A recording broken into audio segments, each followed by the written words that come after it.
முடியவே முடியாது.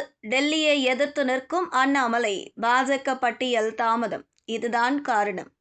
2026 தமிழக சட்டப்பேரவை தேர்தல் நெருங்கி வரும் நிலையில் அதிமுக பாஜக கூட்டணியில் தொகுதி பங்கீடு முடிவடைந்திருந்தாலும் பாஜக வேட்பாளர் பட்டியல் வெளியீடு தொடர்ந்து தாமதமாகி வருகிறது.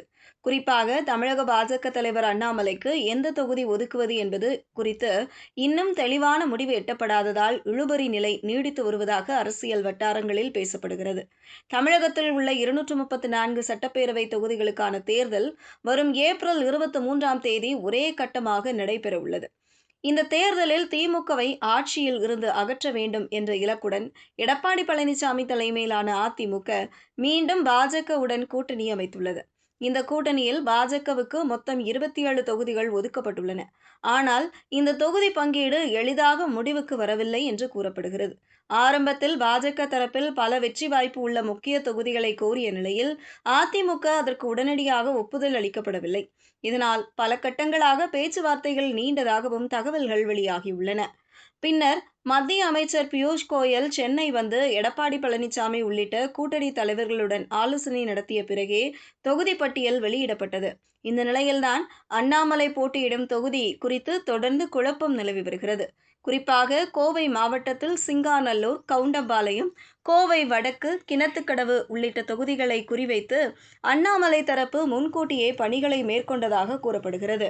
இதற்கிடையில் கோவை தெற்கு தொகுதியில் தற்போதைய சட்டமன்ற உறுப்பினராக இருக்கும் வானதி ஸ்ரீனிவாசன் இந்த முறை கோவை வடக்கு தொகுதியில் போட்டியிடும் முயற்சியில் ஈடுபட்டார்.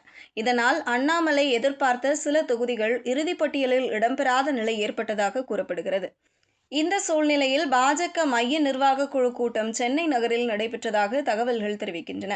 அந்த கூட்டத்தில் அண்ணாமலை கட்டாயம் பங்கேற்க வேண்டும் என்று அறிவுறுத்தப்பட்டதாக கூறப்படுகிறது. இதையடுத்து அவர் புதுச்சேரியில் இருந்து சென்னைக்கு வந்து கூட்டத்தில் கலந்து கொண்டார். கூட்டத்தில் பேசும்போது தமிழகத்தில் குறிப்பாக சென்னை மற்றும் கோவை மாவட்டங்களில் கூடுதல் தொகுதிகளை பெற வேண்டியிருந்தது என்றும் அதற்கான முயற்சிகள் போதுமான அளவில் மேற்கொள்ளப்படவில்லை என்றும் அண்ணாமலை கருத்து தெரிவித்ததாக கூறப்படுகிறது. இதையடுத்து சில தொகுதிகளை மாற்றுவது குறித்து கூட்டணி தலைமையான அதிமுகவிடம் மீண்டும் பேசுவதாக மத்திய அமைச்சர் தரப்பில் உறுதியளிக்கப்பட்டதாகவும் தகவல்கள் தெரிவிக்கின்றன. ஆனால் தொகுதிகளை மாற்றுவதற்கு அதிமுக தரப்பில் முழுமையான ஒப்புதல் வழங்கப்படவில்லை என்றும் கூறப்படுகிறது. இதனால் அண்ணாமலைக்கு எந்த தொகுதி ஒதுக்கப்படும் என்பது இன்னும் உறுதி செய்யப்படாத நிலையில் உள்ளது.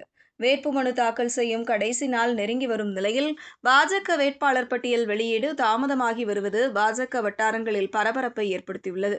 குறிப்பாக அண்ணாமலை எந்த தொகுதியில் போட்டியிடப் போகிறார் என்பது குறித்து அவரது ஆதரவாளர்கள் மத்தியில் அதிக எதிர்பார்ப்பு நிலவி வருகிறது.